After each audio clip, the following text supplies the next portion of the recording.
together with Earle Sports Bets. Yeah, the twins, they be checking in, stacking up. Green is the scene that you're stepping in. Winning is a trend, and we stay making dollars. Nerd talk with the sports bet scholars. Yeah, it's R.I.P. to the bookies. R.I.P. to the bookies. R.I.P. to the bookies. R.I.P. to the bookies.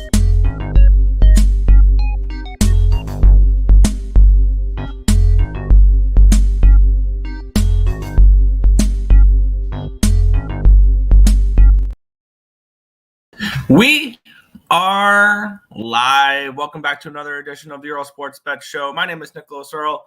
Once again, just going to be me running solo. I believe this will be the last time me running solo for a little bit. I think. Don't quote me on that. But we have a full show for you guys today. We have a full NFL card. We have a full baseball card, and we're going to be going over every game today. So we're not going to go too in depth into yesterday. It was a down 0.35 unit day for me yesterday, and sorry for no show yesterday. I had to work at the pregame show for ECU, and by the time I would start the show, it would have had to be like a 9 a.m. show, and I just opted no show, and then we do today. So we got a full card for today, so don't worry. You're going to get plenty of ESB today, and it's going to just be my voice for 2 hours or so. So we'll get into that in a minute.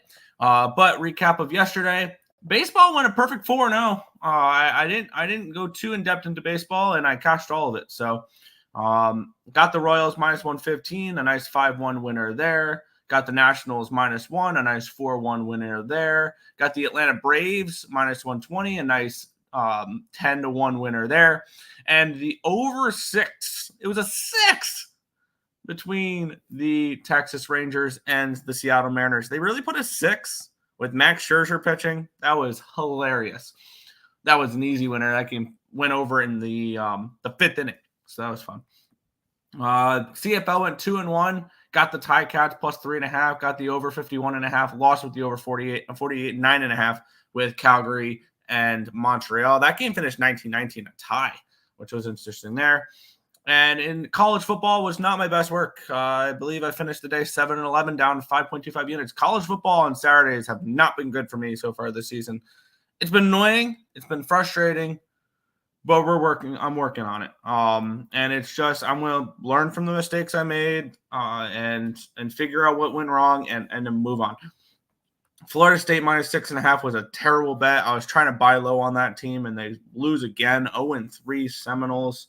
Everybody and their mom was on Memphis. Congratulations to the world on cashing Memphis. NC State -21. I ended up getting some of that money back. When I at halftime down 17-6, took NC State plus 4.5 and plus 145 or plus 160. I forgot what it was. So made a little bit of that money back. Still loser there officially. The Bearcats -3.5 was a winner. They win 27-16 over Miami of Ohio. Nice little bounce back spot for them. Mizzou -15.5, win by 6. So that was kind of annoying there. UMass gets blown out, +4 loser there. Coastal got off to a strong start. They were up 21-3 at one point, and then they decided we only need 7 more points, and they don't cover. Florida was a blowout loser. Pitt, another double-digit late game comeback for the Pitt Panthers. That team is so much fun there. The Oregon Ducks laying 16.5. I felt like everybody was on the Beavs in that game, and they get blown out. So there's that. My favorite play of the day was an absolute no-sweat winner, and I probably should have taken them first half as well. And that was Notre Dame laying 9.5. They win 66-7. It was 14-0 at the end of the first. It was 42-0 at halftime. So an absolute beautiful game there. Heartbreaking loss with ECU. They got out to a 16-0 lead and basically did nothing after that, which was really annoying. Miami -36 was a winner, blowout winner. That game, they were covering that game early into the third quarter. They shut out Ball State. Virginia Tech minus 14.5 was a winner there. They beat Old Dominion by 20. Duke started off strong, but they win, but they do not cover. 26-21 Duke, losing the minus 16.5. Vandy minus 10.5 loses outright there. Auburn minus 28, they win by 25. And then Rice gets absolutely blown out 33-7 to end the night. I also had Kentucky plus 22, which almost won the game outright. That would have been so much fun to see the upset in Lexington there. But we'll head over to the chat, and then we will get into today's games there. Chris Flexen got a win yesterday. Oh, wow. I did not see that. Okay. A lot of blowouts in MLB. Braves, Reds, Braves, Brewers, Padres. Yeah. Yeah. What up, bro? East Carolina came through yesterday. They did not, unfortunately. They were up 16-0 at half, or not 16-0 at the end of the first, and that was not fun there. What's good, y'all? Good luck to everyone here, and let's cash. What's good? Stop Gio. Flaherty got pulled after 3 innings. How is that possible? Because he sucked. And you look at this Dodgers rotation potentially heading into the playoffs. Yeesh. Because I believe I looked at it, Flaherty, Yamamoto, but then you have like Landon Knack, and I mean that I'd have to relook at that rotation, but it's ugly. Happy David Peterson Day. Yep. Hey, there's a show today. Wow, great. How often do we not have a show? You act like we skip every other day. Georgia won 13-12, but they're minus 22. Yeah, Kentucky, that was a wire-to-wire cover, and it was a beautiful game. I should have taken the under, too. Georgia money line gave me a parlay win. Cool. Nobody cares.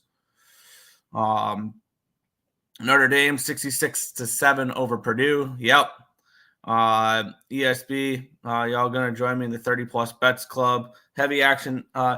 I only have that many bets. I had 25 yesterday, actually, so I didn't have that many bets. But I don't bet like that anymore. I'll probably have 30-plus bets on a Saturday with both college football and college basketball. That'll probably be a thing. But overall, no. Montreal, Calgary over 50.5. You dig it? That was yesterday, and it lost. Yeah. Terrible choke job by the Mets. I didn't bet the Mets for a reason. I didn't like them in that spot. I expected the Phillies to come out after getting their ass whooped the previous night. If you don't, then you think the Phillies have no heart. Take Dodgers Braves over lock. Mississippi State lost. Disgusting. That was a blowout by Toledo, I believe. Yeah. Indiana is legit. I left an Indiana off my card. I was pissed about that. Memphis beat FSU. Yes, they did. But we'll get it started. We got some NFL action here. Let me get up the records. Slow start in the NFL. Week 1 is always feels like week 1's always tricky. And week 2 is one of my favorite weeks because we get all the overreactions from week number 1. Let's get into it here. We have the Las Vegas Raiders taking on the Baltimore Ravens. The Ravens 0-1. The Raiders 0-1. Neither team covered the number in their first game either. And if this can load, that'll be cool. So I can get to the line history in this spot over on Bet Online. There we go. This line opened up with the Ravens as 8.5-point favorites. It's now a 9. It got up to a 10 at one point. Line opened up at a 43, and then it got down to a 42.5. Opened up on the 9th. When was the last Sunday? Was the 8th. Okay, so it opened up on Monday, early Monday morning at a 41.5, and it's now down to a 41. Expecting a lower scoring ball game in this one here. Let's take a look at the cash flow in this one.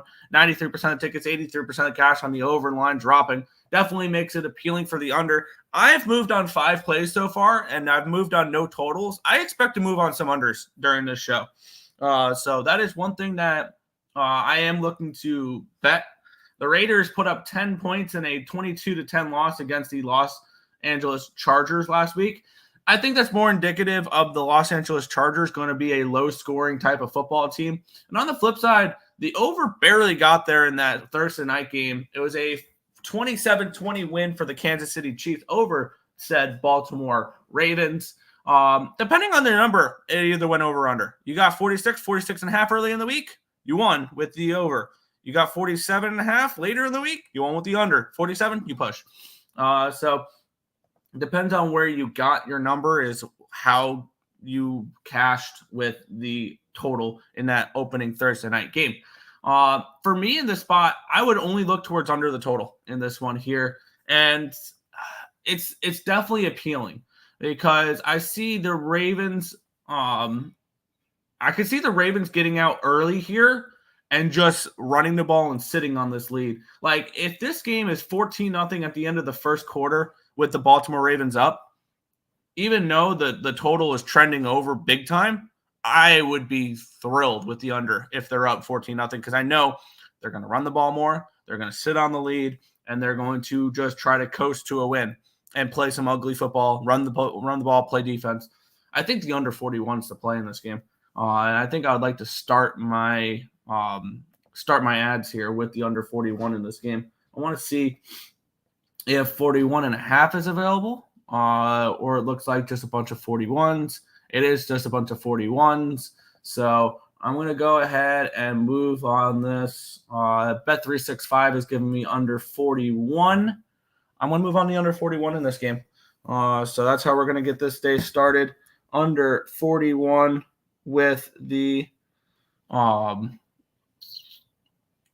we're actually going to go to Fanatics for this one. Under 41 Ravens and Raiders. So that's how we're going to start today off. Under 41 in this game. Ravens money line, they won't go 0-2. I mean, that's extremely bold. They're minus 450 on the money line. So there's that. So I'm on the under, and I would probably look towards maybe a Raider team total under. I think that would be not a bad look either. But I see this as a decent week for unders, and I'm going to start it with this one here. Ravens smashed. Both teams didn't cover last week. Yep, neither team covered last week. Raiders first half money line maybe plus 255. I don't know. I think the Ravens are a safe survivor pick, but however, yeah, we'll see. I don't know.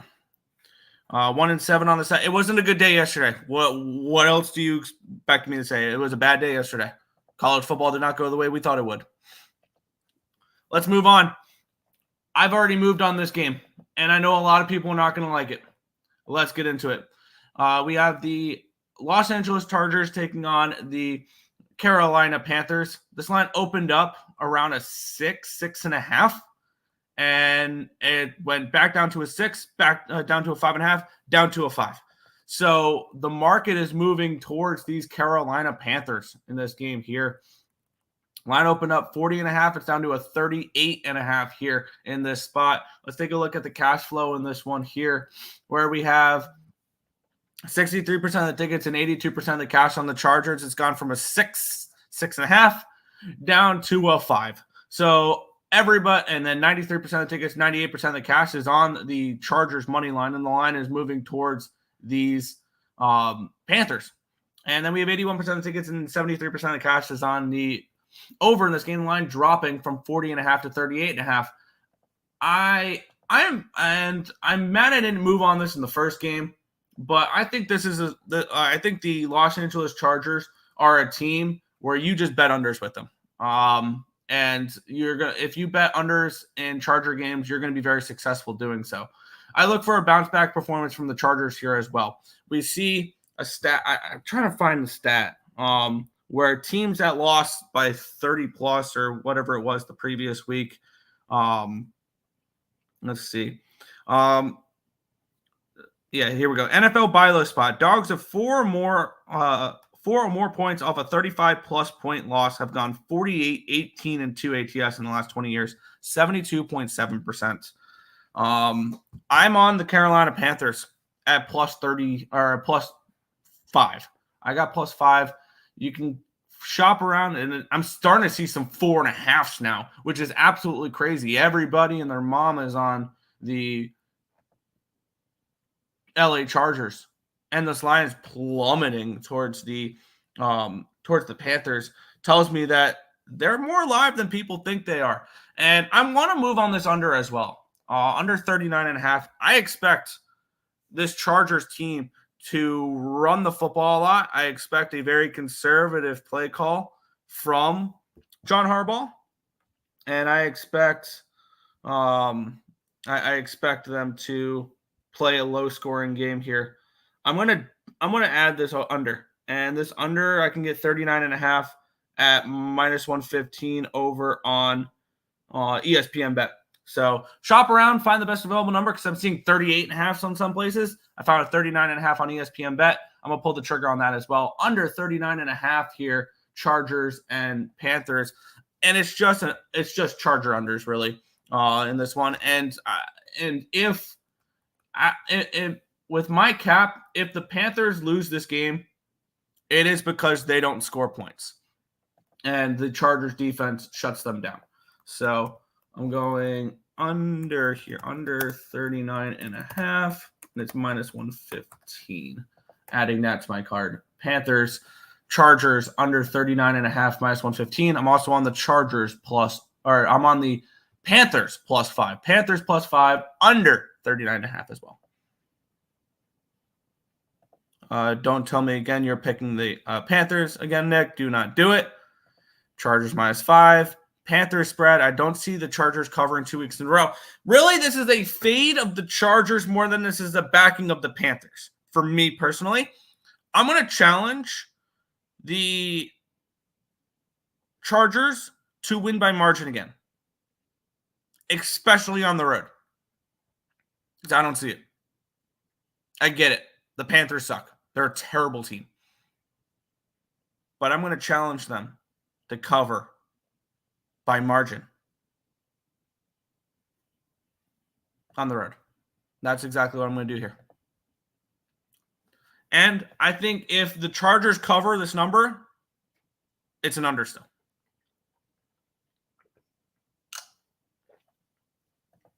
J.K. Dobbins touchdown, 100-plus yards. NFL needs them ticket sales for the Panthers. Nobody ain't buying tickets in Carolina. A win will help that. Yeah.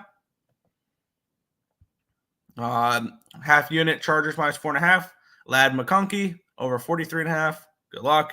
The Panthers have gave up a plus 200 passer in like 1 out of the last 10. Okay. Herbert over 1.5 touchdowns if Harbaugh lets him throw it. Panthers be this year's 14-plus loss team? Probably. And unfortunately, my over-win total is probably cooked. But we'll see. There may be, yeah. I would lean it that being more towards the Patriots or the Giants rather than that. But we'll get into the Giants in a little bit, because I like the Giants this week. And maybe the Commanders are that team. I think maybe the Commanders could be the worst team in football this year as well. We'll get into that in a little bit. We'll move on, though. A game that really doesn't appeal too much to me, but let's get into it. The New Orleans Saints and the Dallas Cowboys. This line opened up 6.5, and it's now down to a 6. It got up to a 7 for a minute, but now it's down to a 6. Line opened up at 44.5. It got up to a 45.5, up to a 46, 46.5, and now we're seeing 47s. So a decent move towards the over. 75% of the tickets, 85% of the cash will do that. And then we have 55% of the tickets and 84% of the cash is on the Cowboys, but yet this line has gone from a line that's gone from a 6.5 to a 6, telling me that maybe the Saints are live in this game. I don't see it. Personally, I'm staying off this game, but we have the Dallas Cowboys coming in off of a dominant 33-17 win over the Cleveland Browns. They held the Browns to, I believe, 1 first down in the first half. They looked terrible in that game. On the flip side, a dominating win for the New Orleans Saints. Now, I went into this week anticipating to lay it with the Cowboys. Is the way I was looking to play this game. I wanted to lay it with the Cowboys or maybe a Cowboy team total over or something along those lines because I'm not a believer in the New Orleans Saints. Congratulations, you beat the Carolina Panthers in week 1. Good job. This is not a good New Orleans Saints team. I took their under 7.5 wins for a reason. I think they lose this game. And I had full anticipation on backing the Cowboys in this spot. I'm going to sit back and watch and just hope the Saints lose. Because this is a market that I'm not going to try to jump in front of because we have 84% of the cash on the spread for the Cowboys and the line's gone against them. That's a red flag for me if I wanted to bet this game. I don't want to step in front of a reverse line movement like that. It would have me leaning Saints. I just don't trust the Saints. I just don't, and I'm not going to flip my side like that because I thought I was going to come into this one saying Cowboys or nothing, and I'm just going to leave it on the cutting room floor. I'm going to leave the Cowboys there and not back this game whatsoever. I think this line movement is telling us that maybe the Cowboys don't blow them out as much as we thought, but I would lean towards the -6 with the Dallas Cowboys in this game, but not a game I have any interest in here. Let's see, Cowboys -6. Herbert under 200 passing yards, another lock. Geo book it. I could definitely see Herbert under 200 passing yards because I see the Chargers running the ball 45, 50 times today. So, betting Panthers today is diabolical. I'm diabolical then. But hello, what's good, Markel? Dallas smash. They can't lose this game. I mean, they can. Nick is diabolical, yeah. Trevon Diggs, interception. There you go. And I would look towards interception props. The one thing we saw Derek Carr not get is pressured last week. Panthers plus the points. I like it. And he's saying, let's get to 4-4-6. Also, both teams did cover last week. Either Saints win outright or Cowboys roll. I would lean more towards the Cowboys rolling, but I have no interest in that spot here. This is one of the, and by the way, the Panthers were my first contest pick. My second contest pick will be in this game. My third one will be in the following game. And then we have a couple games before I get to my fourth and my fifth ones there. I have a contest pick in this game. I got the Detroit Lions at -7. Let's get into it. Let's take a look here. And I also bet them at -7 last night. -120 was what I got it at. This line opened up at a 6.5, got up to a 7. Now it's a 7.5 here in this one. Line opened up at a Line opened up at a 48.5. It got up on Monday morning. It got up to a 51, and now it's up to a 51.5. So we have a decent move here towards these Detroit Lions and the over. 65% of the tickets and 70% of the cash is on the over in this game with the line moving towards it. Fair. I'm going to leave that. I'm going to leave it be at the moment. 27% of the tickets and 59% of the cash is on the Detroit Lions in this game, and the line's moving towards them in this one. You guys know how I feel about this Detroit Lions team. I think they are going to win the Super Bowl this year. Like, that is the expectations I have with the Detroit Lions. I got them 12-1 to win the Super Bowl. They are my Super Bowl pick heading into the year. So you know how much I love this Lions team. I laid the 7 with them here. I got it -120 last night. If you can find it, cool. I think they win this game by double digits regardless. So I'm okay with the 7.5. The 7.5 makes me even more confident with the Detroit Lions in this game. Let's get into it here. We have the Tampa Bay Buccaneers coming in off of an impressive 17-point win in week 1, 37-20. They did play the Washington Commanders, though, which could be or potentially the worst defense in all of football.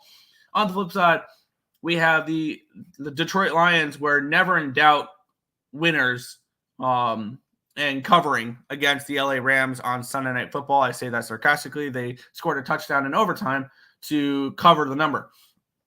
And I think that was maybe a little bit of a wake-up call for them. That was a little close.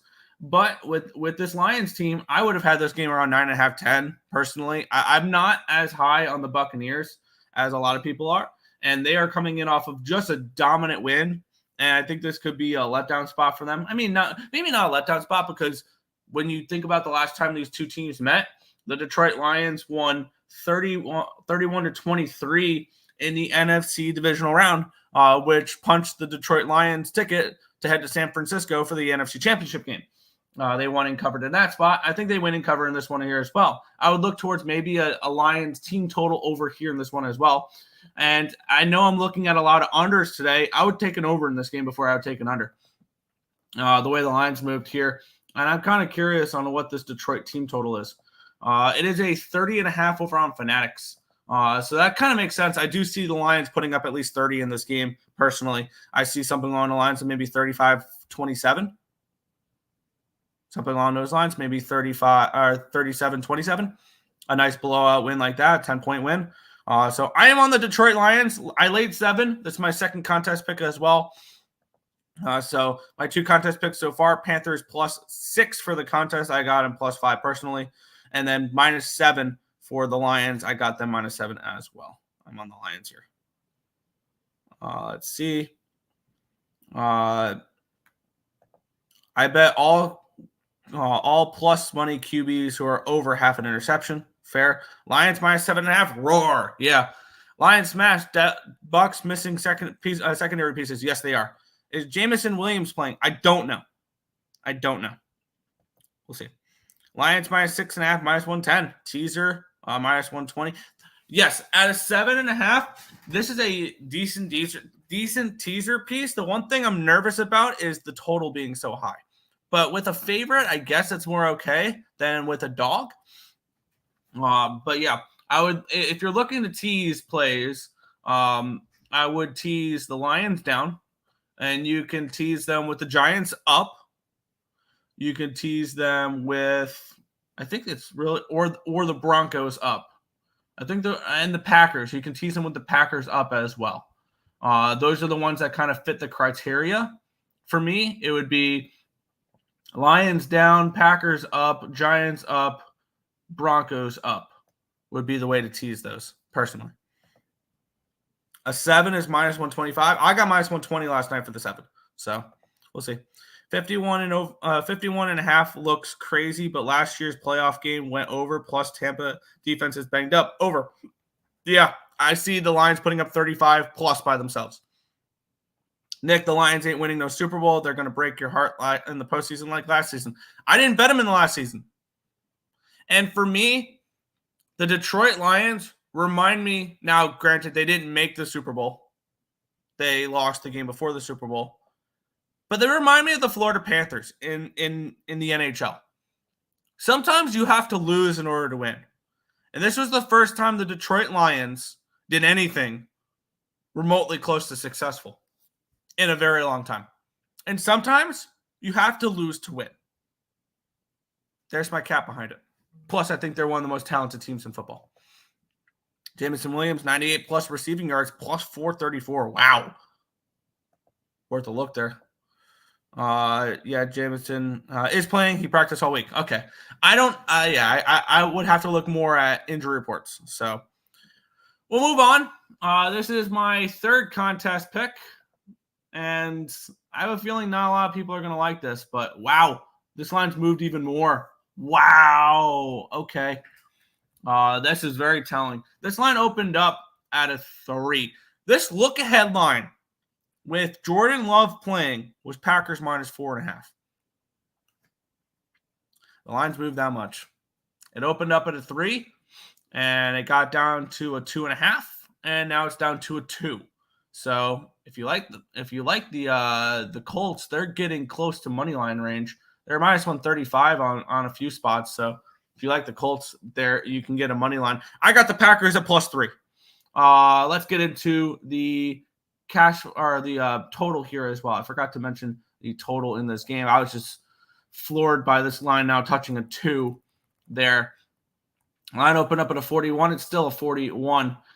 Take a look at the cash flow in this game where we have the Colts getting 67% of the tickets and 60% of the cash, and the line moving towards the Packers, 69% of the tickets, 66% of the cash on the money line for the Colts, and the line's moving towards the Packers. 82% of tickets, 76% of the cash on the over. The line's really not moving. The under kind of appeals to me, not enough for me to bet it, but this is another spot where if I'm going to lose this game, if I'm going to lose the Packers +3, it's because the Packers failed to score. Because I don't see a game where the Packers put up points and don't cover here, personally. We have the Colts coming in off of a 29-27 loss where they did cover against the Houston Texans. On the flip side, the Packers are coming in off that loss in the Brazil game. So they had a little bit of extra time to prepare. Granted, it's also going to be Malik Willis now for these Green Bay Packers. They lose 34-39 against the Philadelphia Eagles. I do think that the Indianapolis Colts are a step down in competition from the Philadelphia Eagles, needless to say. And this Packers team, I did not have much faith in. But this reminds me a little bit of last year when Burrow got hurt with the Bengals. I did not believe in the Bengals last year. And Burrow gets hurt, and then you got to flip your script with it. Because with some of these backup quarterbacks, there's going to be value on them. It is gross, and I know not a lot of people are going to want to bet the Packers without Jordan Love. But with that being said, I'm going to back the Packers without Jordan Love here. The sharp money's all over them. The public's on the Colts, and the line's moving towards the Packers, which tells me the Packers are a very live underdog in this game. Now, could I be wrong? Very well, I could be wrong in this spot, and the Packers go out here and score 17 points in a 31-7 loss. So, but for me, I am on the Packers, and this should tell you a little bit something because I have Colts over wins. I have Colts divisional futures. I don't like them in the spot, and neither do the Sharps. And I see value on the Packers here, and I think this line's moved too much. Now, at this point, it would have to be Packers money line rather than taking 2 points, unless you can still find a 3 out there. I got 3 at minus 125 last night. So, but for me, I'm on the Packers in this game, and I took the points with them in the spot.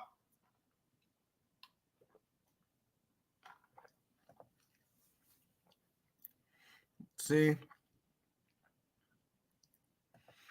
Craig Burton in the house. Lions, Ravens, Chiefs, Cowboys. 15K on it. 15K. Wow. Colts minus 2.5. Yeah. Just noticed Tim is not here. Okay. Anthony Richardson, touchdown plus 145. Jonathan Taylor, touchdown minus 110. Packers upset. I don't see the Colts covering 2 weeks in a row. Plus, they are on the road. Yeah. Love is playing. No way. Green Bay can win. Give me the Packers. Love is not playing. Yeah, Love not playing. Yeah, no, I'm on the same side as you there. Colts supposed to be minus 6 without the starting quarterback. No, because what you're saying right here is Jordan Love to Malik Willis is a 10.5 point fall off. Because the look ahead line was minus 4.5. So, Packers 100%. FanDuel has 100% boost on any money line straight bet. Wow. In the NFL. Give me the Bengals. Give me the Bengals for that. We'll get into the Bengals in a little bit, though. Move on. A game I've not got involved with yet. The Jacksonville Jaguars and the Cleveland Browns. The Jags are 3-point favorites in this game. Total 41.5 in this spot. Let's take a look at the line history in this one, where this line opened up at a 3. It got up to a 3.5 and up to a 4, but then back down to a 3. Line opened up at a 44, immediately went down to a 42.5, and now we're seeing 41.5. So another move towards the under here as well. Taking a look at the cash flow, 74% of tickets and 58% of the cash is on the over, which makes this under kind of appealing in this spot. 41% of the tickets and 70% of the cash on the Jaguars. The line's not moved here in this spot. My first initial thought was I would love to back the Browns in this game.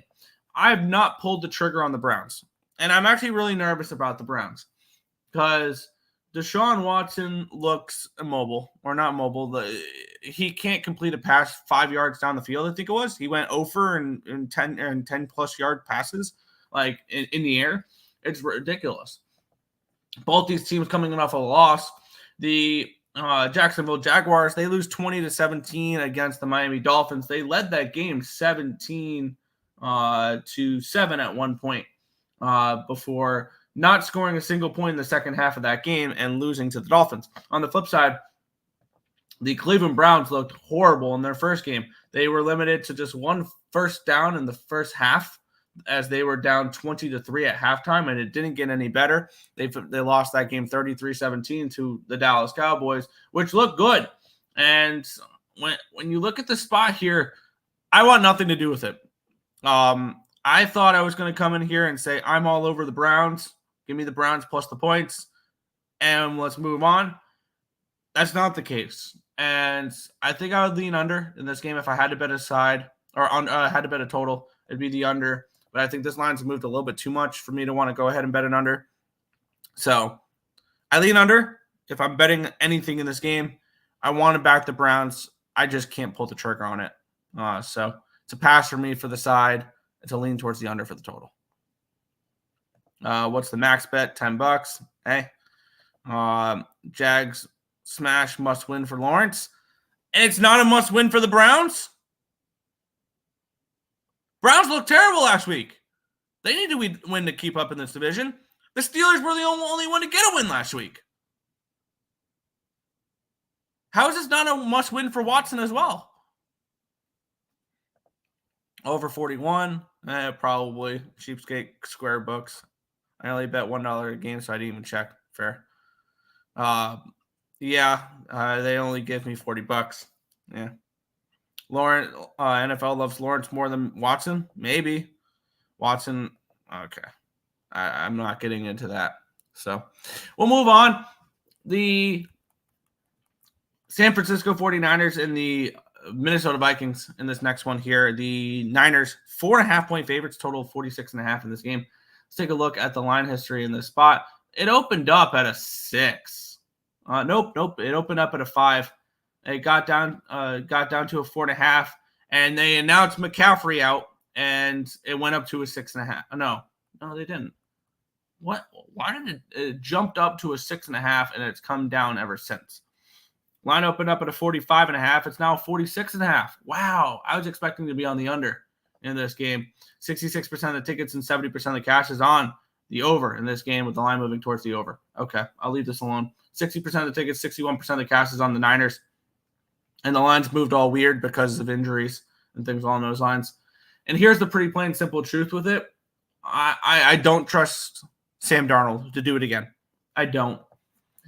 And maybe this is just a play where I go ahead and I challenge the Vikings to do it again. And I lay the points with the Niners. But Sam Darnold does not strike fear in me whatsoever. And I am shocked that this is a 4.5. And maybe you could tell me it's a 4.5 because McCaffrey's out. And I think that's the main line movement towards this one because he was questionable for a while. I think it went up to 6.5 when they said he was questionable. And then it moved down 2 points when they announced him out. And then I've seen so much love for the Minnesota Vikings. It's ridiculous. I think I want to move on the Niners. And at only 4.5, I think it's worth a look. I don't know if I pull the trigger on it. I don't. But at 4.5, I could only look towards the 49ers. And it's Niners or nothing. And at the end of the day, I think it's just going to be nothing. I'm going to sit back. I'm going to root against the Vikings. I'm going to hope they get their ass kicked. And we move on. Because I have the under 6.5 wins with the Vikings. And this is a must-lose game for the Vikings for that under 6.5 wins. If they can beat the 49ers, I am terrified of that win total under. The win against the Giants did nothing for me there. So, no play for me. I would lean towards the Niners, if anything, but no. Vikings money line, 49ers smash. Vikings are 7-0 against San Fran. Justin Jefferson plus 850. This looks too obvious to bet the Niners. I can see that. Justin Jefferson over 150 yards. Give me the Vikings. Don't you find it weird San Fran is still favored on a short week? Absolutely not. I think the Vikings are one of the worst teams in the NFC, and I have the Niners as probably the best team in the NFC, if not second behind the Lions. So, no, I don't find it weird whatsoever. I don't. We'll move on. This is a game I'm interested in the under in, I believe. We have the Seattle Seahawks taking on the New England Patriots. This line opened up at a 3.5, and it's now a 3. So we have a move towards New England. Line opened at 41.5, got down to a 39, 41 down to a 39.5, now down to a 39. So we have a move towards the under here as well. Let's take a look at the cash flow here with Seattle and New England, where we have 14% of the tickets and 50% of the cash in the under. The under will be moved on. And then we have 65% of the tickets are on the Patriots, but 62% of the cash is on the Seahawks. So the Sharps are on the Seattle Seahawks. This line's moved a half point towards it. I'm assuming the Sharps are on the Seahawks at 3. They're not on the Seahawks at 3.5. They're on it at 3, which makes sense because do I want to lay points on the road with the Seahawks? No. Do I want to take the Patriot that's at this low of a line? Also, no. We have the New England Patriots coming in off of a very impressive outright win against the Cincinnati Bengals. Now, the ultimate question is how good or bad are the Bengals? And we could probably find that out today, how good the Bengals are, because they play the Chiefs. And if they win, we could be like, okay, that was a legitimate win for these New England Patriots. They win 16-10. They hold the Bengals scoreless until the third quarter. Late in the third quarter, a minute left in the third quarter. It was the first time the Bengals put up a point in that game. And then the Seahawks, they took care of business. I got backdoored with the Broncos scoring late, which was very frustrating. But with that being said, I'm not looking at this game from a side perspective. I'm only looking at it from a total perspective, and I think this game's an under. And I'm seeing 39 over on Bet365. I'm going to go ahead and take that 39. I'm shocked that it's this high. I am.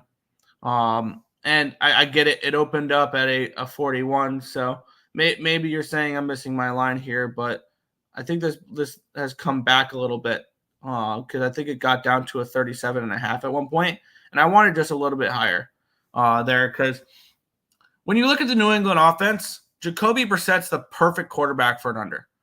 They're going to dink and dunk. They're going to limit possessions. They're going to play slow, conservative football. And I think that's going to play perfect into an under here. I think that this Patriots offense is going to be not great. I think they could be one of the lowest scoring teams in the NFL. And I'm going to take the under. I got the under at 39 in this game. I want to see, did I track, one second, did I track the, what do you call it? Did I track the under in the Ravens game? I don't think I did for CapperTek. I would have to check that. So let me quickly do that to make sure that I'm tracking all the plays that I add. Because that is important. I did not. I tracked the under 39.5 in Chargers Panthers. Did I not track the Panthers? I do have the Panthers plus 5.5 there. Yep. Okay, so I have to add the under in that game and the under in this one as well. Under 39 is what I got. New England, Seattle. Let's see. Aaron Jones. Fair. Hold your nose and bet the Pats. West Coast team playing 1 o'clock game. Pats all day. That's ultimately what kept me off of the Seahawks as well. Was I don't like the travel spot for them. So it's a tough spot for them. So there's that as well. Let's see. Am I missing a baseball game, by the way? Is there a 12 o'clock game? I'm assuming there is. Seahawks smash. Pats ain't covering 2 weeks in a row. Fair. I think the Seahawks win by a field goal. How long has Tyler Lockett been a Hawk? He's been there for a minute. Yeah, he was there in in the Super Bowl runs, I believe. 13 point teaser. Chargers, Seattle under 52, Jets under 54, Pats under 51, Denver, Pitt under 49.5. What are the odds on that? Please tell me what the odds are on that, because I believe it's probably something stupid like minus 200. Let me know what the odds are for that. Let Geno Smith cook. Sure. Let's continue on. We have a couple 1 o'clock games left, and then I should probably touch on the noon game for the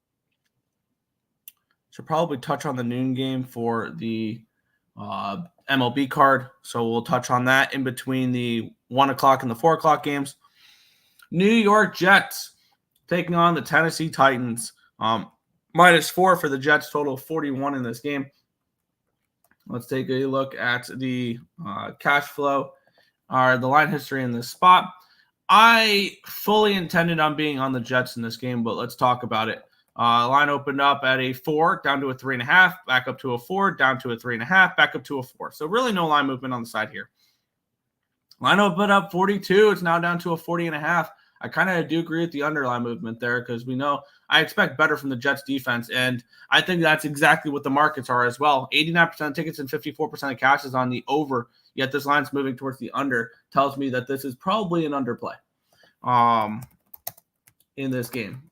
So I kind of think the under is in play with Tennessee, New York, with only 12% of the tickets and the line's moving that much towards it.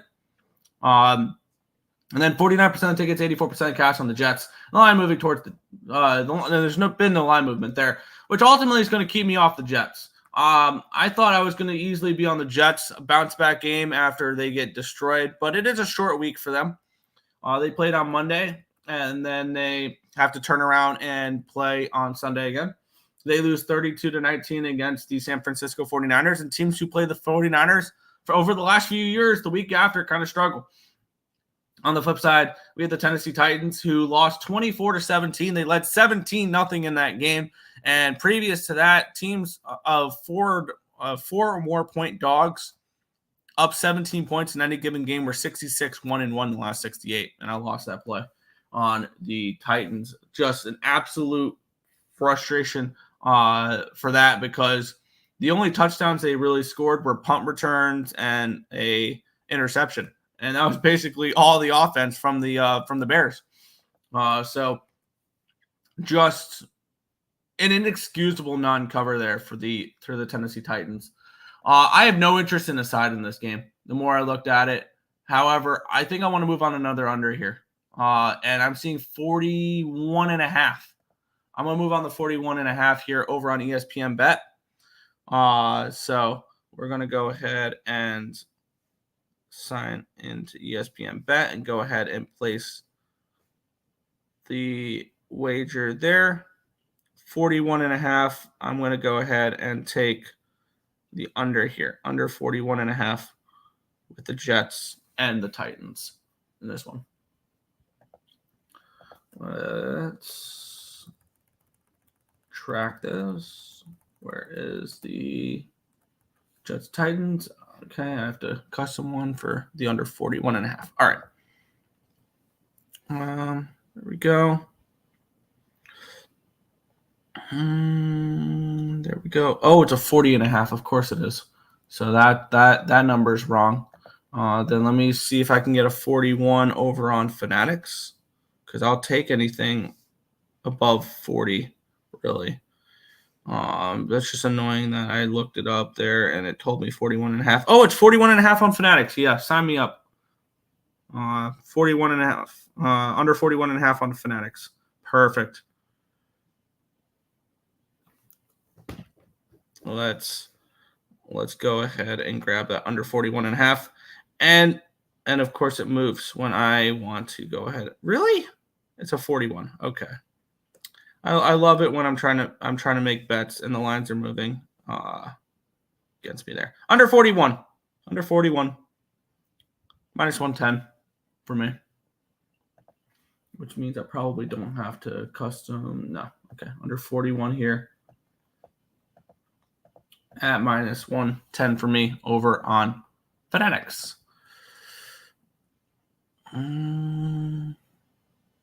Jets -4. Nick, I told you I'm from Tennessee. This is a Titan spot. I played the under. I was anticipating being on the Jets, but I'm not going to be. I'm not going to be on the Jets. The 13-point teaser is minus 140. Okay, cool. Sauce Gardner interception. Jets are fraud. Short week. Their defense is not the same. Give me the Titans plus 4.5. I think the way the Titans cover 4.5 is in and under. The only way I think that they cover is in and under, personally. I'm on Tennessee plus 3.5. I got the under 42.5 earlier in the week. Good play there. Breece Hall touchdown is minus 250. Makes sense. Garrett Wilson plus 150.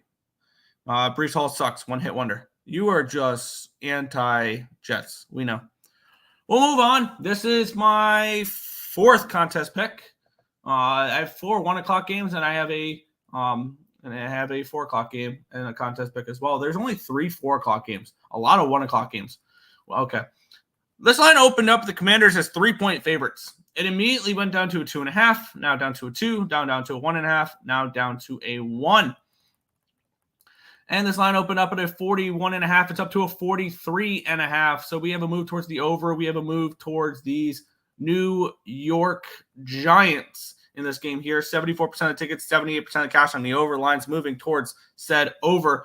84% of tickets, 85% of the cash is on these Washington Commanders, and the line's moving towards the Giants. So all the money coming in on the Commanders, and the books are welcoming it with open arms. We have the New York Giants coming in off of a humiliating 28-6 loss against a bad Vikings team. And on the flip side, we have the Washington Commanders coming in off of a 37-20 loss against the Tampa Bay Bucks team that made the playoffs last year and potentially can win the division again this year. The defense for the Washington Commanders has been one of the worst in football over the last year. And the Giants their defense is fine. The offense has been the big question mark for them. They put up 6 points against the Vikings, which if the Vikings do have one thing, it is a decent defense. Their offense does not scare me, but their defense kind of does. And looking at this spot for me, I've already moved on the Giants. I got them at plus 110, the New York Giants. And I'm interested in this over here as well, because everybody's going to overreact to what we saw last week, which was the Giants struggle to score, but yet this line's going up. Granted, the bigger bets are on the over, so that makes sense that the line would go up. But I think this is telling us something that the Giants are alive to put up some points in this game, which I 100% agree with here against a bad Commanders defense. So I'm going to move on this over 43.5 as well. I'm on the Giants already at plus 110. Give me the over 43.5 and minus 110 as well over on ESPN Bet. I like this spot for an over. So go ahead. I'm going to go ahead and add to the Giants money line with the over 43. Over 43 or 43.5. I'm getting 43 over on my CapperTek. Over 43.5 for me here, minus 110.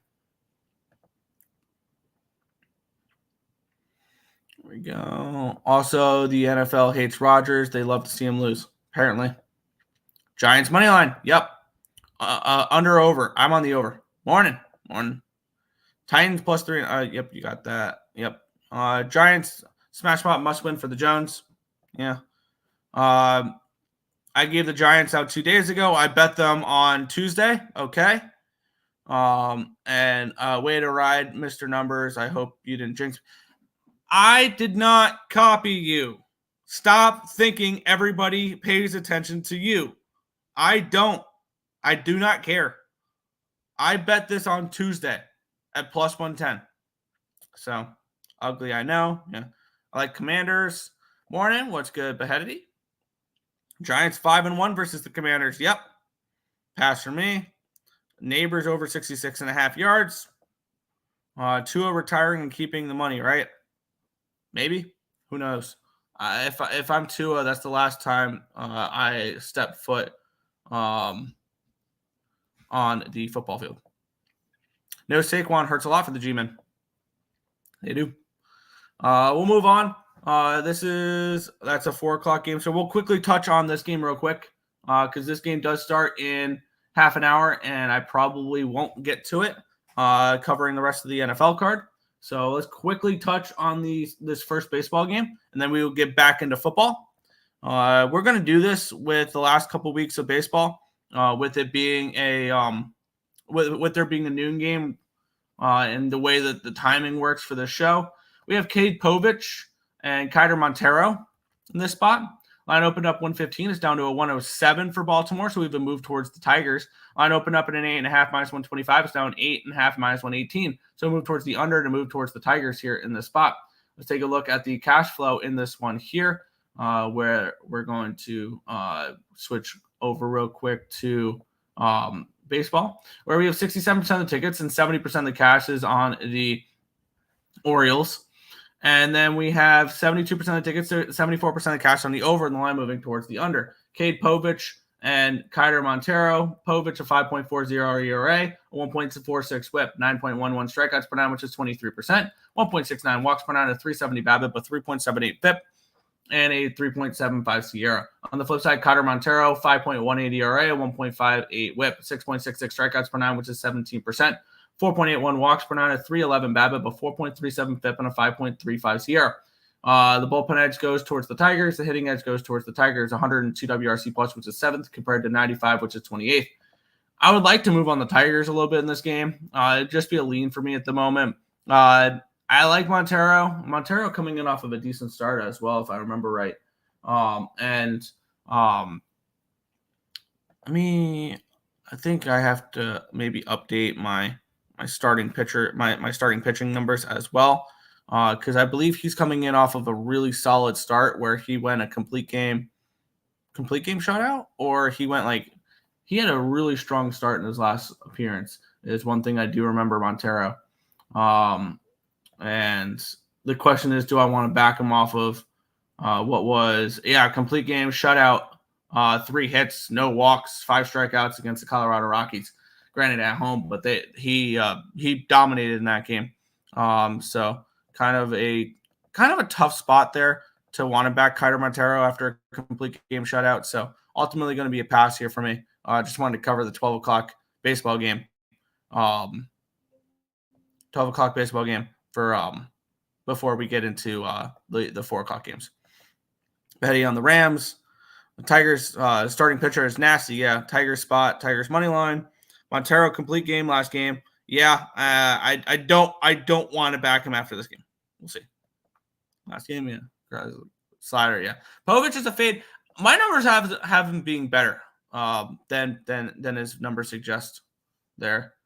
I hate Cade with all my strength. Fair, maybe more. Tigers team total over 3.5. Povich gives up too many hits. Meatball thrower. I would lean towards the under in this game, actually. Where's Lenny? I don't know. Kind of like the Braves -1. Where's Tim? Working. Hopefully he'll be back tomorrow. And Dodgers are frauds. I wouldn't call them frauds. They're still going to win the division. But we'll head back to football. I just wanted to touch on the noon game before we get into the rest of the 4 o'clock and the Sunday night game. So we'll move on. I'm just going to quickly update my spreadsheet a little bit more. Maybe updating the spreadsheet will give me a little bit better of numbers to work with these pitchers, and maybe I'll make a move on either the Tigers or the under, because I kind of lean under here as well. I would like to kind of want to start my day with the with an under in that Tigers game, and I kind of want to. So give me 2 seconds. I'm going to quickly. And this is unfortunately something that I wish I didn't have to install the show with, because unfortunately, when you run solo and have to do things off to the side, it makes things more difficult. So there we go. We have the Arizona Cardinals taking on the LA Rams. Cardinals are pick 'em, total 47.5 in this game. Let's get into it here. This line kind of surprised me with it being a pick. This line opened up with the Rams as 2.5-point favorites. It dropped immediately down to a 1.5, down to a 1, and it's been basically a pick 'em the entire week. Line opened up 48.5, got up to a 50.5, but it's come back down to a 47.5. So a decent move towards the under, or a 1-point line movement towards the under, and a move towards the Cardinals in this game tells me the Cardinals are alive in this spot. Let's take a look at the line history in this one here, where we have Let's find the Rams and the Cardinals. There we go. 57% of tickets and 81% of cash on the Rams money line. 51% of the tickets and 86% of cash on the Rams spread. And the lines move towards the Cardinals, which is interesting there. 67% of the tickets, 71% of the cash is on the over, and the lines moving towards the under in this spot here. We have the Arizona Cardinals coming in off of a 34-28 loss against the Buffalo Bills, where they were once up 17-3 in that game and just got kind of shut down in the second half, where they put up 11 points in the fourth quarter, but they got absolutely dominated in the third quarter, which ended up costing them the game. And then on the flip side, the Rams, with a 26-20 loss against the Detroit Lions, they lost in overtime in that game. They had a lead heading in late. They gave up a field goal to tie the game, and then they gave up a touchdown in overtime to win the game for the Lions.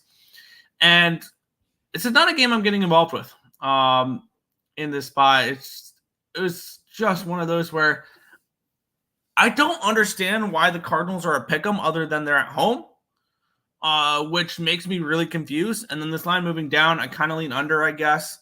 But once again, not a game I'm getting involved with. It's another pass, which I know is boring, but yeah.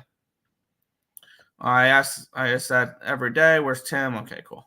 And I've told you every day the same freaking answer, but you don't listen. LA Rams pick 'em.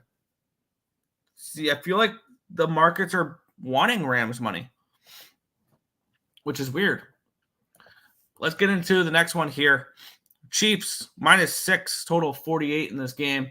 Let's take a look at the line history in this spot, where this line opened up at a 6, got down to a 5.5, and it's now up to a 6.5. That makes me really nervous. I got a 7 at -120 last night, though. So I got the full touchdown with the Bengals in this game. Line opened up at a 48. It's now to a 47. Now it's up to a 48. 67% of tickets and 60% of cash on the over. The lines move towards the over. We had 55% of tickets and 81% of cash on the Chiefs. And this line originally moved down, and now it's finally starting to move towards the Chiefs. I'm assuming that's some public money coming in on a Sunday, moving this from a 6 to a 6.5. It's really nerve-wracking watching this line moving towards the Chiefs, though. I like the Bengals, and I had this game circled right when the Bengals lost against the Patriots, because I had a feeling this is a mega look-ahead spot here. If you're the Cincinnati Bengals, you get to go into Kansas City in the following week, and you have week 1 against the lowly Patriots. That was a weird spot for Joe Burrow and the Bengals here. And on the flip side, we have the Kansas City Chiefs coming in off of a 27-20 win against the Baltimore Ravens to kick off the year. The Chiefs have covered in 7 straight weeks, dating back to last year in their Super Bowl run.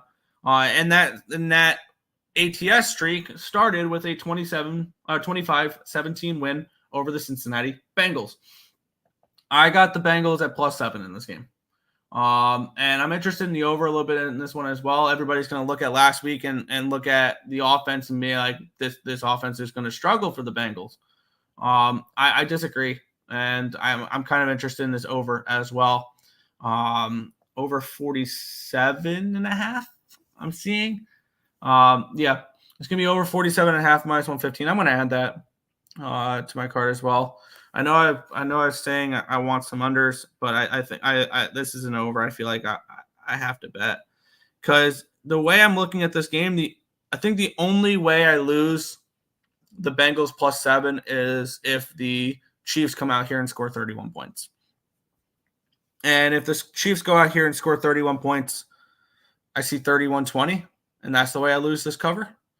I see the Bengals being able to put up points in this game, and I'm going to take the over here. Over 47.5 -115. Over on ESPN Bet. That's going to be an ad for me. Over 47.5 in this Bengals game. I really love the Bengals here in this spot as well. I think they can win outright.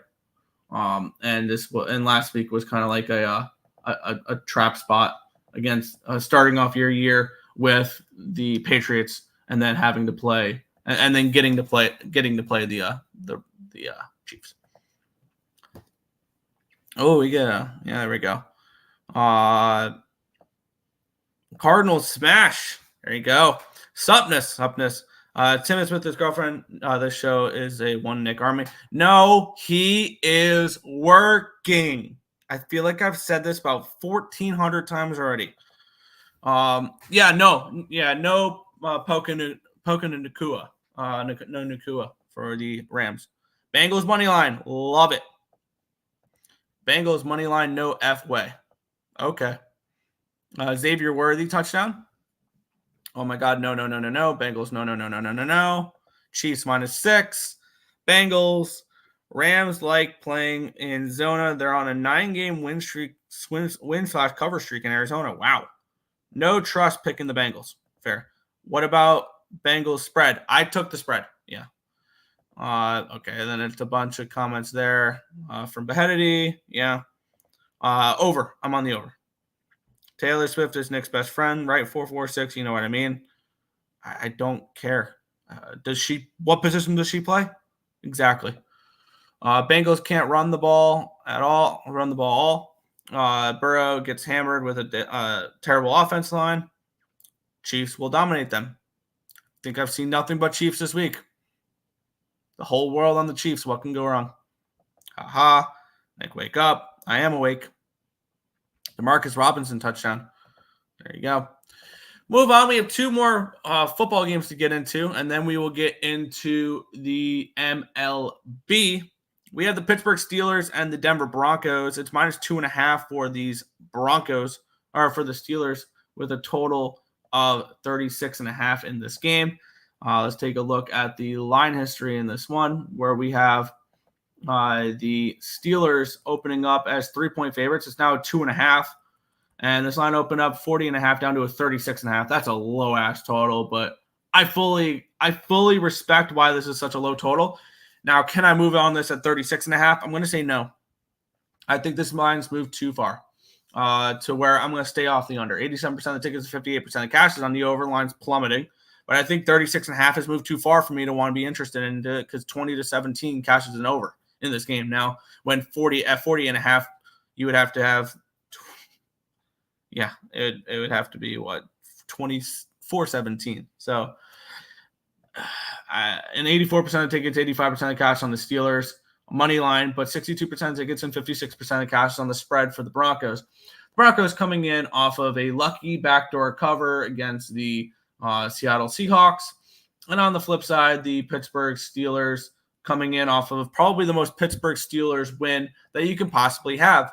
They score 18 points by 6 field goals. They're the only team in all of the NFL to not score a touchdown in week 1 and win. So, there's that. Actually, no, the Giants didn't score a touchdown. So, actually, but yeah, they were the only team in the NFC North not to score a touchdown. They were the only team in the NFC North to win the football game. So, there's that as well. So, I have no interest in this game whatsoever. This is probably an ugly game. This is probably a great teaser piece. Tease the Broncos up to 8.5 and find a dance partner. Whether it's the Lions down to 1.5, whether it's the Giants up to a 7.5, or whether it's, what was the other game I said was worth a tease? Would be the, what other game was a good teaser piece? Oh, the Packers. Whether you tease the Packers up, whether you tease the Giants up, whether you tease the Lions down, those are the 3 spots I would look towards it. No play here. Under 36.5, I can only look there. Broncos country, let's ride. Broncos money line. Bounty Gate money line. NFL wants Knicks to look good. Fair. Backs Tomlin as a dog. Fade him as a favorite. Fair. I watch Pitt dominate Cousins. They will eat this rookie for lunch. Fair. Minka Fitzpatrick plus 960. I can't lay -2.5 with a team with no touchdowns last game. Yeah, I mean, at this point, it would probably just be Steelers money line, but who knows? We'll conclude Sunday night football. This will wrap up the NFL card. We have baseball coming up after this. This line opened up at a 5 and immediately went to a 6, and it got up to a 7 before it's come all the way back down to a 6. So, really no line movement here. 47% of tickets and 40% My bad. 47 was the opening line. Immediately went to 45.5. Now down to a 45. So we've got basically a half-point line movement towards the under, because that 47 stood for maybe a minute. We have 44% of the tickets and 81% of the cash is on the Texans, but the line's moving towards the Bears. Actually, the line's not moving.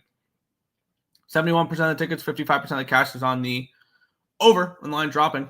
This under, I think, is probably going to wrap up my NFL card for today.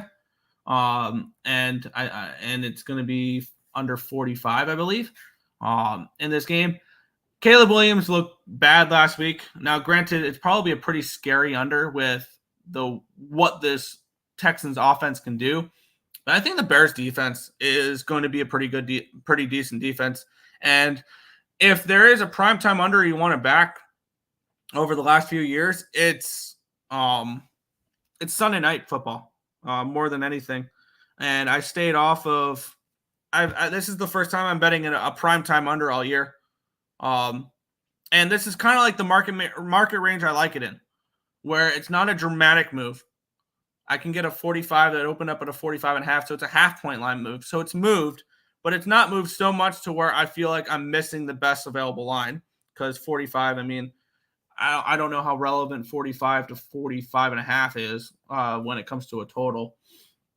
And the market loves the under, and just the line hasn't moved too much to make me really worried about thinking that I missed a line here. So I got under 45 in this game to end the NFL card. Under 45 here, Texans and Bears to conclude it as I switch my, and it goes black. Cool. There we go. We'll head back to the chat, and then we'll get into some baseball. Let's see. Over 41 Packers. I can see it. Texans smash. Texans -1.5. Take me home, Carrie Underwood. Stephon Diggs touchdown. I played it safe. Texans money line. We know Nick never. No, I'm not a moron. That's why I don't do it. No. I mean, if you want to lay, what is it? -250. Be my guest. You'll never see me do that ever. So no, I have no interest in a money line at -250. No. Like the total over, both teams over 24 points. Yeah. But we'll move on. We'll get into some MLB. We'll switch over to that. There we go. Minnesota Twins and the Cincinnati Reds. The Twins are -175 favorites. Total of 8.5 in this spot. Let's take a look at the line history in this one here, where we have Rhett Lauder and David Festa, two fun rookies, really, for this matchup. Line opened up at a 148. It's now a 175 or 167, so a decent move towards Minnesota. And line opened up at an 8.5 -110, and now an 8.5 at -125. Telling me Lauder is vulnerable in this game, which is interesting because I've liked backing Lauer a little bit this season. We have 94% of tickets, 94% of the cash on the over. Lines moving towards the over. 82% of tickets, 77% of the cash is on the Twins. The line moving towards the Twins. I have really no interest in this game. Let's get into the pitching matchup here, because actually Brett Lauder, I can see the negative behind him here. 0.59 ERA, 1.24 whip. He's been awesome. 7.04 strikeouts per nine, which is 19%. 4.7 walks per nine, and 262 BABIP, a 3.17 FIP, and a 5.04 SIERA. On the flip side, David Festa, I could see the positive regression coming from him. 4.94 ERA, 1.14 whip, 11.03 strikeouts per nine, which is 30%. 2.66 walks per nine, a 3.05 BABIP, a 2.71 FIP, and a 3.23 SIERA.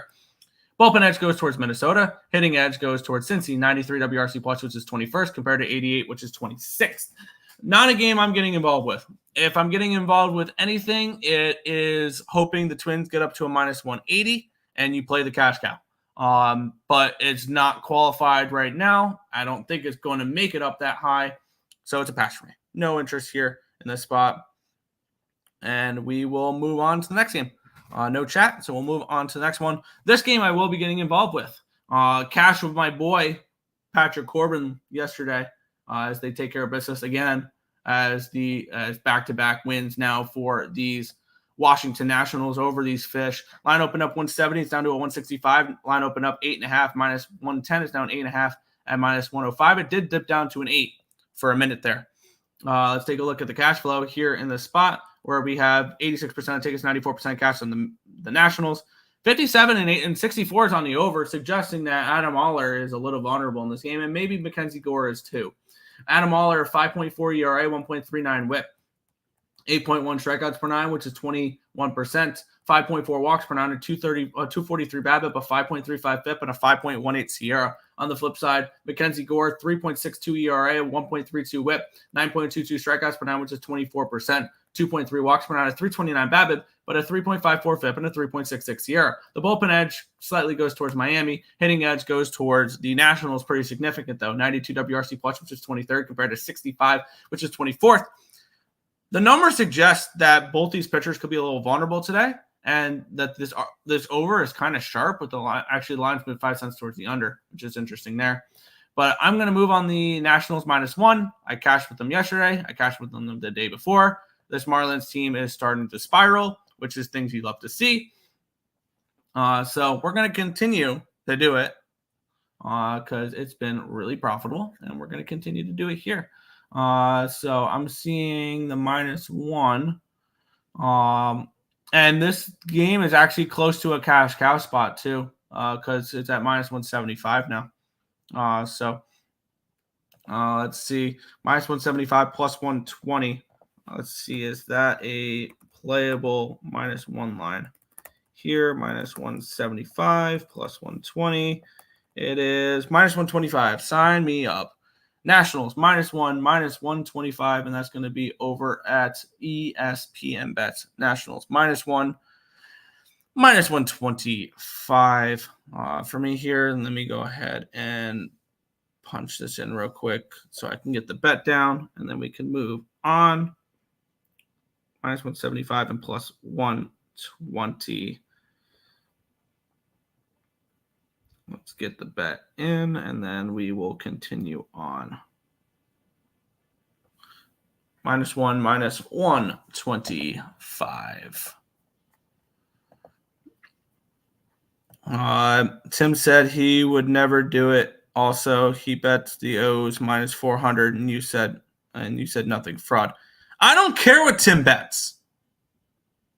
Tim is his own bettor. I do not lay that number. Ever. You will never catch me laying -250 on an official play. Ever. You will never catch me laying 200 on an official play. Ever. Not happening. Stop fish fade. Why? It's won multiple days in a row.